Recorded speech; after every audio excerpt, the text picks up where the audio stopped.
Coming up next on the Jeff Crilley Show, we'll talk to a young motivational speaker who says, be the change can't just be a slogan on a bumper sticker. It's something you actually have to live. His story is next.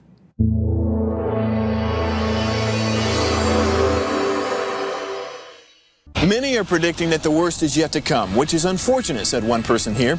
Until now, they've enjoyed the reputation of being the nation's icebox. Watched a burglar in his home this morning by webcam. As a journalist of over 25 years, stories are what make my world turn. Reporting live from the Dallas newsroom tonight, Jeff Crilley, Fox 4 News. But in 2008, I took the jump from my familiar life and started a PR firm from my home. We're talking about anyone with a camcorder like the one I'm using becomes a television network. We started slowly growing the company, and we now have over 100 clients, and we've branched into the world of live digital broadcasting. I now own 8 different TV studios and have a huge team, and the stories that I now get to share are sometimes the most important of my life.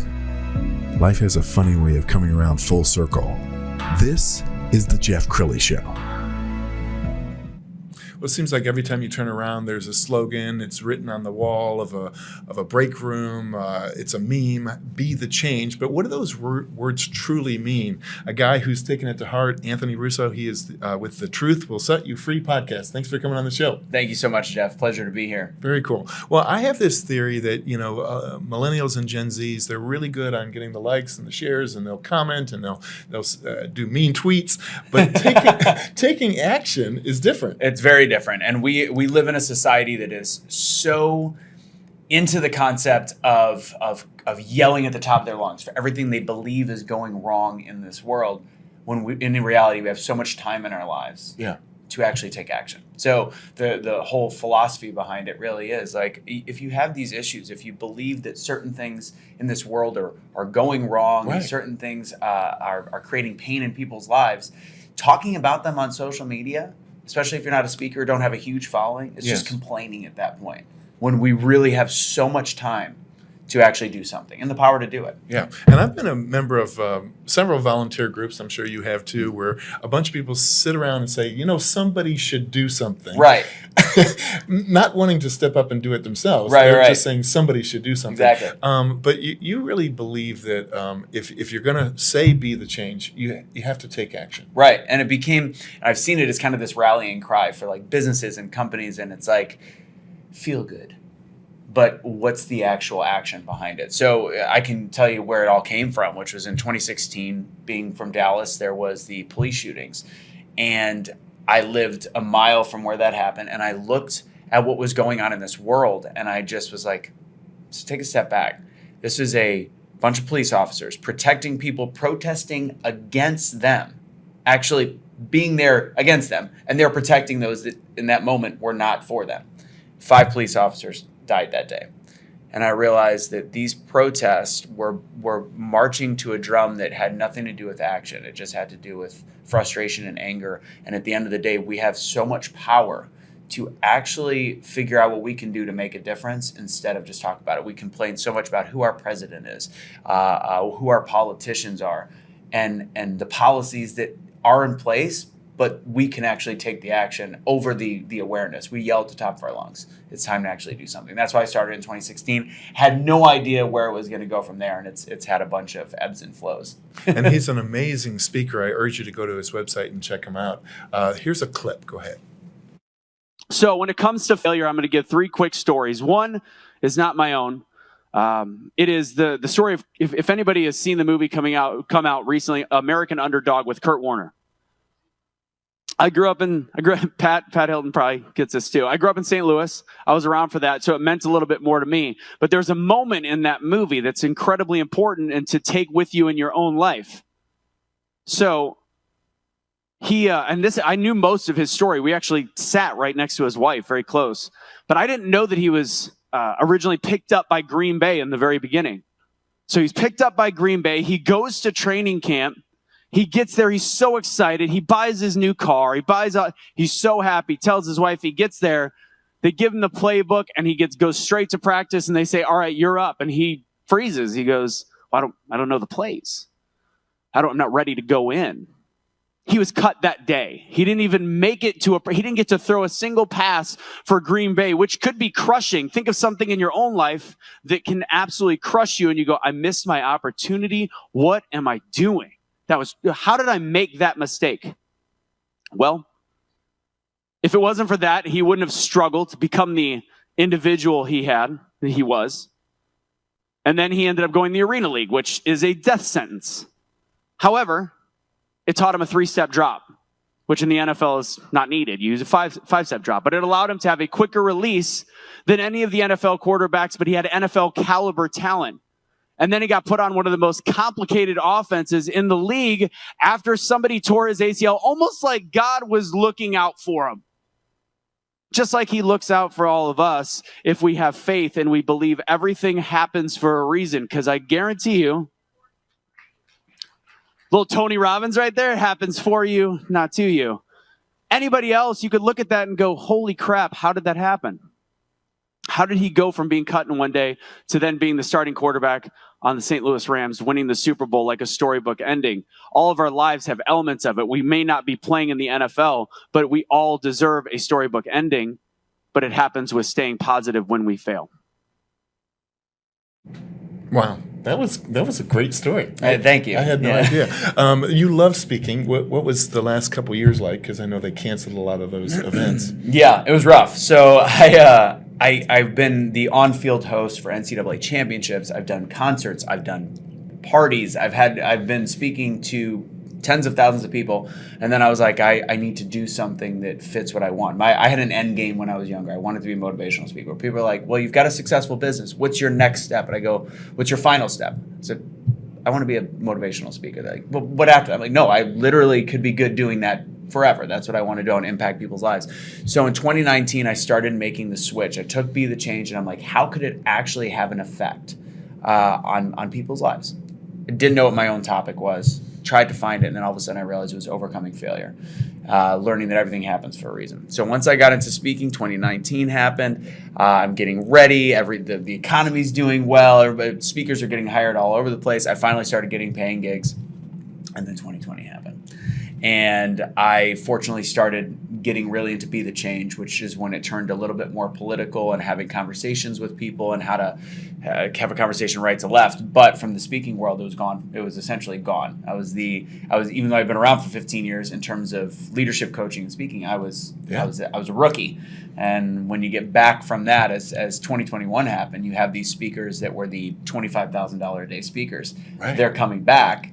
And they've had these big house payments to pay because they were making almost $1 million a year. They were taking the $5,000 a day gigs. They were taking the lower end gigs. And I was like, well, I'm out. No, I'm friends with a lot of motivational speakers, and they had to eat their own cooking because they all, their business just went from, full to nothing. Yeah. And so if you listen to your own speech, what advice would you give yourself? And it's really, you can't sit there and with your head under the covers. You got to take action. Absolutely. And everything happens for a reason. That's the great part that I took from it that I always talk about. I always say the one thing I've learned, and it's a cheesy adage, is that successful people realize that at the end of the day, everything truly happens for a reason. If you feel that way, it'll work out.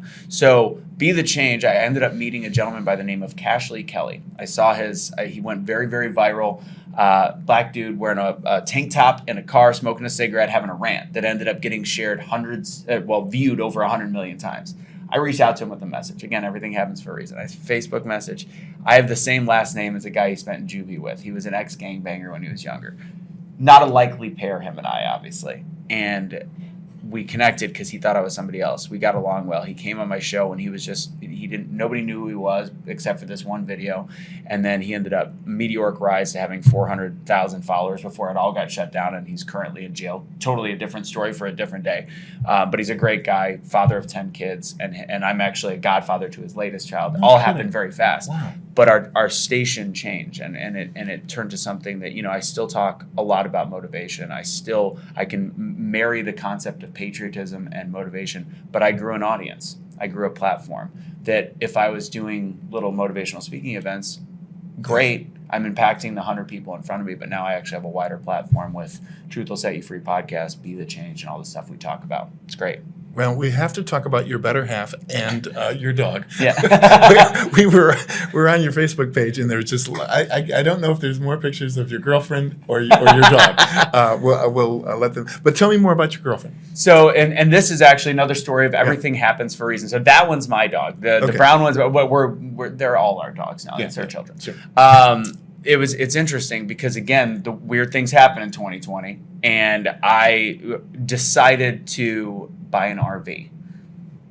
Early midlife crisis. I'm going to live in the middle of nowhere and just see what happens. I had met Kelly in 2011-ish in Las Vegas, Nevada. She is a professional barrel racer. She was out there for the NFR. I was out there because my buddy was DJing for the NFR. We did not, we got exchanged information, but I was hitting on her friend. And she had other things going on, so we're good. But 10 years go by, she's been married, and all these things can happen in the world, and we're separate parts of Texas. Turns out, though, she bought a spa that was very close to the land that I was at my buddy's place with, parking my random RV. The RV was a terrible decision. They're just an absolute pain. And her spa, turns out, financially was not exactly what she thought she was buying. So these are two quote unquote mistakes. These are lessons that you would typically learn, but it brought us to a proximity of about 10, 15 minutes apart. We connected. She liked a lot of the political shows that I do, and we ended up going on a date, and that's been a year and a half now, and it's been the healthiest relationship I've ever been in. And that's wonderful. At one point, I'm sure we'll get married. Who knows? Let's talk about your podcast. Yeah. So Truth Will Set You Free started with Cash, the guy I talked about earlier, Cash Lee Kelly. Well, started about 2 weeks before that, but then it grew. We were very excited, me and a couple friends. We put it together. We're like, we need to have the hard conversations. It was right after George Floyd is when it really, so we had COVID. I had a couple episodes talking about truths, not truths. And then I went to the George Floyd stuff. I'm like, let's talk about what's really going on. And we had like 50 live viewers. And we're like, we did good. We killed it. Met Cash. And he was nobody 2 weeks before this, 3 weeks before, but then he was very quickly somebody. And I remember watching the tally go up on the live viewers, and we had 1,100 people watching at once. So we had over 100,000 views. It was just flying. I was like, so this is now something, if I can continue to be friends with Cash. And we did. We kind of partnered together. We found a way to grow the network, and it's the concept is we would love to have conversations with people from the opposite side. And probably can see my shirt. I lean a little bit right. Mm-hmm. But at the end of the day, the conversations are supposed to be open-minded. In America, the whole philosophy isn't like, you say something, you're wrong. That's not the way that it should be. Right. It should be, why do you feel that way? And you should have a reason why you feel a certain way. And I think media has been this issue where independent journalism is truly the only thing that is giving people valid information and discernible information. And you'll hear a lot of the independent journalists take a step back and go, this is just what the research I've done, the doctors, the nurses, the police officers that I've talked to, and this is my belief. I encourage you to just think for yourself. Yeah. And we live in a weird world where they go, no, you can't look. Right. I lean on specialists. So do I. We just have two different takes. Well, and I miss the earlier times, and I'll have to go. You probably have to go back to Reagan to find those times when the two parties actually talked and met in the middle somewhere, right? Right. And these days, it feels like you take a position, and you can't admit you're wrong. Right. It would be refreshing, and I haven't seen this in a while. Yeah. For a politician to say, I was listening to the other side, and it made a lot of sense. Right. You got Manchin. You get once in a while you hear that from, but no, it's fascinating. I don't know when it started. When do you think it started? Probably during the Obama administration. It was right around then. And I'll be honest, I was a Democrat my whole life. I went to art school. I mean, very liberal mentality, and I do my best because we do weekly shows on Tuesday nights. Truth Will Set You Free, and then I do my rants. I do my best to not say the word liberal as opposed to the other side, and any kind of derogatory term, because then you're just you put up a wall. Liberal is the concept is to be open-minded, and I just believe the left side is no longer that way. So I try to avoid saying like, well, the liberals, and I'm like, no, that's not what it is. It really is left and right, and it really is Democrat, Republican, and then in the middle is actually most of America, but they don't know it, right? Because we've been conditioned to think just black and white in terms of politics, and it's just not the way it is. I'll get in discussions with conservatives that I have some liberal beliefs, and they're like, well, you don't understand the Bible. I'm like, I don't think you fully understand the main concept of the Bible. You get the scriptures, you get the stuff that you can poke on, but you don't necessarily get the overwhelming concept of God. Sure. Just throw that out there. All right, final thoughts. What would you like to leave the audience with? Final thoughts is just we have this opportunity as Americans, we have this opportunity as people to realize that we are meant for so much more. We're meant for great things, and some of those great things involve other people with other philosophies, other mentalities, other concepts, and other passions. And if you truly want to create change, not just in the world, but in your own life, because if you can't create change in your own life, you're not going to help the people around you. It's like putting the mask on the airplane. You do yourself first. Be happy. You'll find a way to be successful. And then at the end of the day, you can then create change in the world around you. But it starts with taking action. Love it. Love it. We're going to end with your website so they can get a hold of you, book you to speak. It's #BeTheChange.com. Yep. And that's where they can navigate to your podcast and everything that you're doing. Absolutely. Thanks so much, Anthony Russo. Thank you so much, Jeff. And that's it for now. We'll see you next time.